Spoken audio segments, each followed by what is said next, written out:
the recommendation that he gave me, advice he gave me, was to create your organizational chart, like your ideal organizational chart for your business. And in the beginning, so that would look like you have like your CEO, you have your sales team, you have your marketing director, your COO, your CFO. And in the beginning, your name is in all of those slots. Like, so you are everything. You wear all the hats. But eventually, there'll be new names in those seats as you grow your team and build your business. And I look at creating a course and launching a product in a similar way. So there's all these different components that are involved as far as content creation, ad management, tech, building your membership site. And in the beginning, if you're doing this yourself, you're doing all of those pieces. Like you are everything. But eventually you're going to be able to put people's names into those positions, whether that's hiring internally or hiring externally, like hiring my team to build the membership site. Then Megan Harrison Consulting would be in the membership piece. So I'm going to share my screen. This blog post I wrote a while ago, and I'm going to kind of just like talk through what I would recommend right now, and we'll see if it still matches, if there's anything that I think would change. Here's the blog. It says your organizational chart, and then it goes into the pieces as far as what is involved. And I'm just going to run through this, and then I'll talk through what it is. So I said expert extractor, expertise extractor, videographer. I would probably change that more into like content market or management. We'll talk about that in a minute. Graphic designer, website designer, developer, copywriter, Facebook ad manager, sales funnel implementation, product launch manager. Okay, so now that I went through that, I'm just going to go through what I would recommend right now, and we'll see if anything changes. Okay, so when we're first thinking about this, first and foremost, like there needs to be expertise. Someone is going to be like, needs to have the IP, the intellectual property that you're extracting and putting into a course. So most likely if you are creating the course, that's going to be you. This is the one role that you cannot outsource because it's all in your head. There needs to be some way to get your expertise out of your head and into that actual course format. So I'm going to put that down as number one. This is, and just because I feel like I want it to be pretty, I'm going to change it to this gold. Okay, so number one is expertise. That is most likely going to be you because one, it's in your head. The one way that you could kind of like outsource this and hire it is if you hired an instructional designer to help you extract that information and put it into a course format. So that's an example of like when I flew out to Dean Graziosi's office for about 2 years ago for KBB, the Knowledge Broker Blueprint, I helped them extract their expertise and put it into a course format that lends itself to being like the best structure to get the customers and users results. So you can kind of get some help there, but that's going to be you. Next, the next phase. So this kind of goes, I also have 3 phases of course development. Let me just write those down. So if we look at it as like phase, so we have phase 1, phase 2, phase 3, these all go together. Phase number 1 is going to be, it's content creation. So let's say content, and then we have tech, and then we have sales and launch. And within each of these pieces, the first one here, well, you also have to validate, make sure there's an idea, like there's a market for your course, but then the most important part when it gets down to actually creating something is the outline. And then you have the actual content creation piece of it, and this is going to be your videos. I'm sure this handwriting is not ideal, but videos, worksheets, slides, lesson scripts, things like that. But now that I explained that, back to this. So now we actually have to create the content. And when I say content, when you break down behind all the glitz and glamour of every course, the actual core deliverables of what you're creating to put into this membership site to make it look like all amazing and beautiful. Number 1, you need your video lessons. Number 2, you need your worksheets. I call them action igniters. You're giving customers activities, templates, swipe files, anything to help move them forward and actually implementing what it is that you taught in this video. So the only way that your customers have any chance of ever getting results and actually being successful with your program is if they take action and implement what it is that you learn. So the biggest differentiator, like, wow, I'm going off on tangents here, but the biggest differentiator between like what I think gives online courses the reason why you're able to charge premium prices, the reason why they're in so much higher demand than another modality or another method of teaching something or people learning something, is that an online course is much more action oriented. It's much more action focused. Like, people are purchasing a course to get a result. That's why when everyone's like, how long is my course going to be? It needs to be as long as it needs to be able to get your customers the results. People don't want to spend more time. Like, that's why they're actually paying you, is they want to expedite the process of getting from A to Z. What they care about is the freaking result. I don't care if it takes 10 minutes. I just purchased a course, actually. It was like a mini course. It was, and it was on email deliverability and getting yourself out of the other folder and spam folder in Gmail. And it taught a methodology and a process that works, that you can test to be able to get yourself out there. And it has like crazy success rates. It was $100, and this was a 15-minute video. That's all it was. And granted, even that 15 minutes, I think it was kind of like 5 minutes of it was like intro and like explanation. And if they talked a little bit faster, it probably could have been a 5-minute video. It was totally worth that $100 and more because it worked. It got the result that I was looking for. And that's just something I want to keep in mind. So time does not matter. There's a way to package your expertise and increase the perceived value of things, which I am a master at when it comes to actually like designing the membership site and presentation. But anyway, I cannot even remember what I was talking about to begin with. So I'm looking back here. It was video is the one thing you need to create. Oh, and then the action igniters, which are like your worksheets. Now, in order to create these videos, you need to script your video lessons, and you need to create any slides or visuals that go along with your videos. So I'm just going to put slides here. So this is really kind of like a 3-part deliverable when it comes to content creation. You need to script, so write out, then you need to have your slides, and then you can record your videos, and then the worksheets. So although I put number 2, this isn't really a role. But the roles that are needed for this, so we're just going to erase that. The roles that are needed in order to execute this. Okay, actually, you know what? We're going to start down here. Expert. Can you, hopefully, yeah, you can. Okay, expert is 1. The next, like I mentioned earlier, you need someone to film the videos, and you can, of course, do this yourself, or you could hire a videographer. And then I'm also going to put plus editor, because sometimes these can be one and the same, or sometimes they can be different. Like, typically, most of the time, I would say they're probably the same, but it kind of just depends. So you need to be the expert. You need to have to get everything out of your head and into the course. This is where you're going to be like outlining and structure for the course. Then you need to film the videos. And then the other pieces, the other huge, the most, oh my God, it's such a huge component of this because it lends itself, it's needed in every single area, is your copywriter. Because when you actually start thinking about all the copy that's needed, most people completely underestimate this so much of how much copy is needed. So you need to write your email, like your email marketing, your sales emails, your onboarding emails after someone purchases. If you're going to have upsells for other products, you need your upsell emails. You need copy and text for your website and sales page, for your Facebook ads, for your banners or images, for text messages that you send out as reminders, for your video lessons for your course, for the intros, like summaries of the course. I mean, I'm sure I'm forgetting something, but the list goes on and on when it comes to copy. So this is so underestimated that if you realize that ahead of time, you're going to be much better off.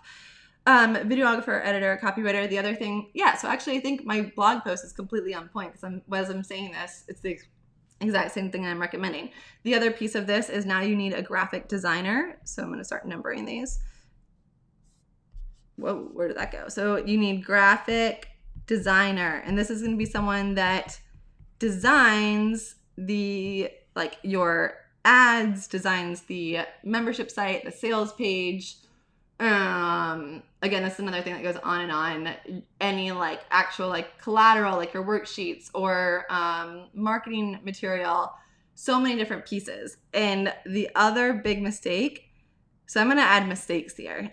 I'm going to be able to turn this into like 50 million blog posts because there's so many tangents on this. Mistakes, or I'm not going to say they're mistakes, but just what people don't realize going into this. Number one, like I already mentioned, is underestimating copy.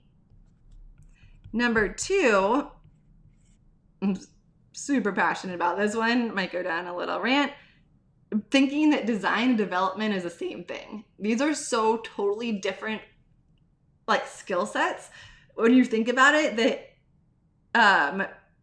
lumping these into one role it just makes zero sense. And I'm not, if you do this, like I'm not saying that's your fault because everyone does this. Even I like think about, oh, it's like you're creating the website. So design development, same thing. Granted, I can do design development. I'm more of a makeshift developer, and I really probably should not try to do development ever. Like at this point, I'm pretty good at it, but it's not my expertise. I should hand that off and let the developer do that.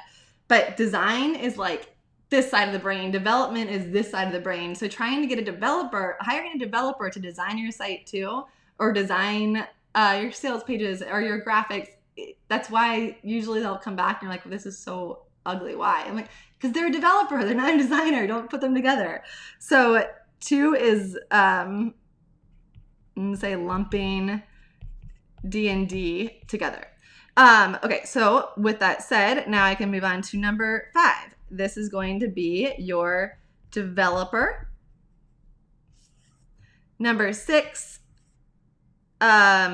is going to be your, let's say, your ads manager. Let's go with that.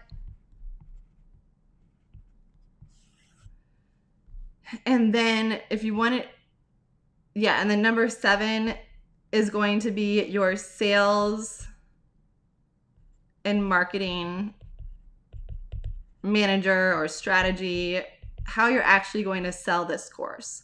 Sometimes these people can go hand in hand. Oh, and the 8th is if you want to have a project manager that now they're like the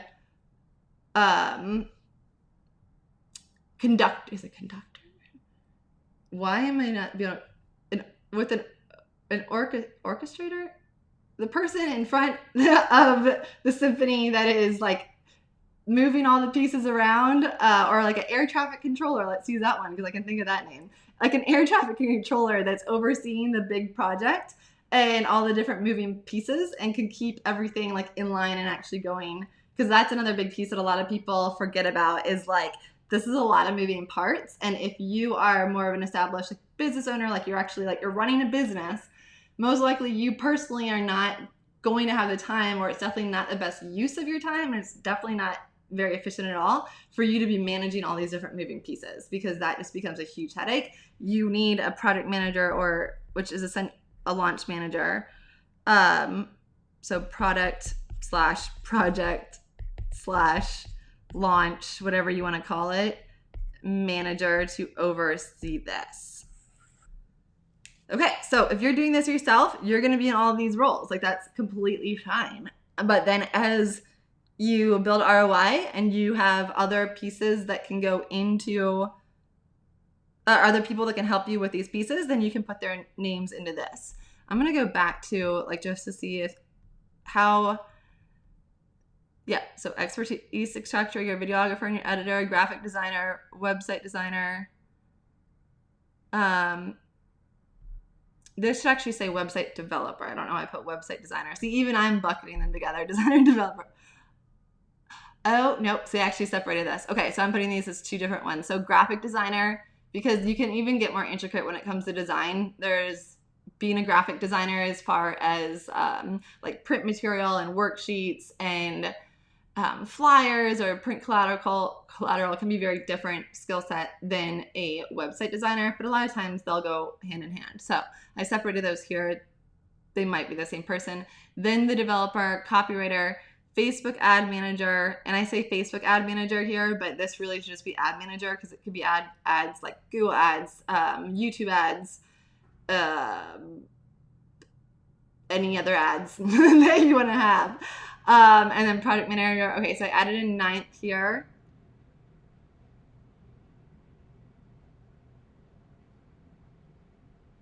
Oh, no, I did put it here. I just called it something different. I said sales and marketing strategy, and then I called this sales funnel implementation. Same thing, different wording. And essentially, this is going to be someone that thinks through the sales process and creates your launch strategy, whether that's going to be a 3-part free video series, or it's going to be a webinar, or it's going to be a live event that you then upsell a product to, helping you create content marketing. And then this could actually be separated into 2 different things. A lot of times it'll be the same person, but there's the strategy piece of it and the planning, and then there's actually like the implementation as far as the campaign. Like your CRM, so Infusionsoft or Active Campaign, the thing that lets you actually like implement the tech side of the sales and marketing plan. And so that's one of the pieces we do. Back in the day, I used to do like sales funnel and sales strategy, but I find these are so different. Even though, again, a lot of people want to like lump this as the same thing. No, like your sales and marketing is completely different than your online course and product creation and product suite strategy. So that's why here I have this in 2 different, like 3 different sections. So you have your content creation, your product planning, and then you have the tech. And tech is actually like building the membership site, building your sales pages, your email marketing setup, your campaigns.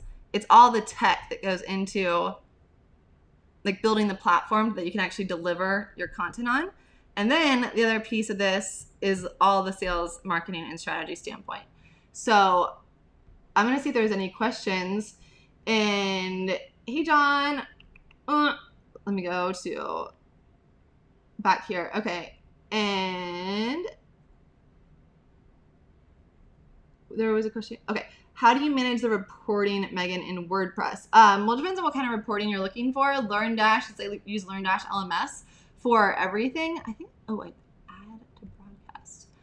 There's a question. Now you can read it. How do you manage the reporting in WordPress? So it depends on what reporting that you want to have, like what it is that you're referring to. Most likely, I think you're probably talking about engagement and like reporting on how many people are in the courses and what content they've completed.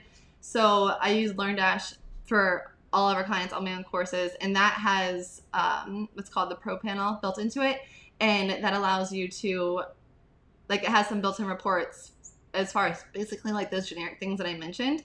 But on top of that, if you want to get more intricate, then your CRM, which is Infusionsoft for most of my clients, and then Active Campaign, that's like I would call it like the brain behind your course, and that's what aggregates. It's what controls all of the, like, who should have access to the course. It talks back and forth with the membership site, and then who's purchased what, and different taggings and segmentation, and then putting them in different campaigns. You can build a lot more reports there. And then if you want to get super like pro and detailed, then you could have something like I use called Grow, which is a business intelligence dashboard, or some people call it like business metrics or KPI, and that pulls in data from everywhere and then allows you to integrate it and like really create some meaningful insights from that data. So it allows you to pull in like Google Analytics reporting and Infusionsoft reporting and WordPress reporting and Facebook and Instagram, and then like create some really, really in-depth reporting. The hardest part about reporting, it's being able to look forward and figure out like what do I actually need to know? What insights or metrics are actually important for me to know versus all this data? Because you can have so much data, but if you're like just swimming and drowning in data, but you don't really have actionable insights that you've gained from that, then it's just kind of a huge waste of time. Like you're like, 100,000 people came to my website this month. Awesome. What does that mean? Is that good? Is that bad? What do you need to do about it? How do you move that number up?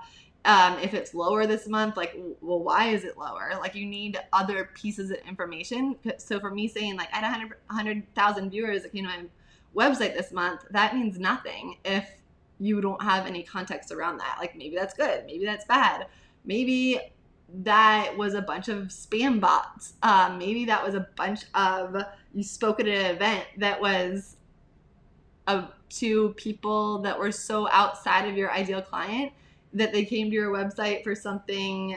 I don't know, you were giving away like a free iPad, or you're doing a Facebook ad for free iPad, and you have all of these people come to your website, but they're not your ideal client. You didn't capture their emails. Like, that was a complete waste of why do you care? Why would that make any difference to your business? So like, you need the context around it. And then is that, yeah, I love, similar to the E-Myth theory. Awesome. I love the E-Myth. That's such a good book. Let me think if there's anything else.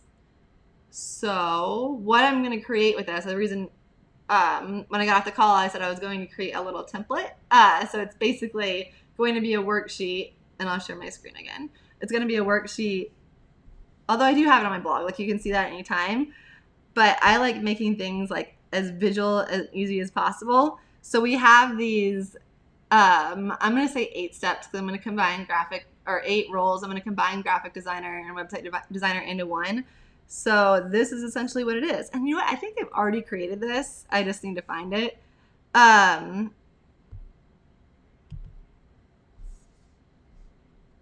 this is exactly what it's going to look like. So we have box 1, box 2, box 3,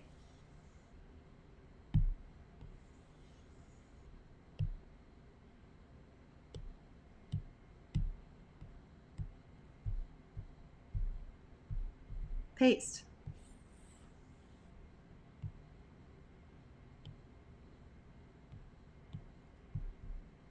I haven't used this for a while. Okay, we'll just draw them again.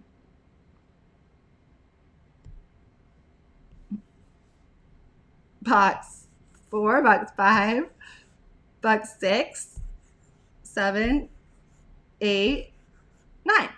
And then you'll be able to put, like I said in the beginning, you're going to be in all of these spots. Like, your name is going to be Megan, Megan, Megan. But eventually you'll be able to fill the roles with other people, whether it's a company or it's internal, an internal employee.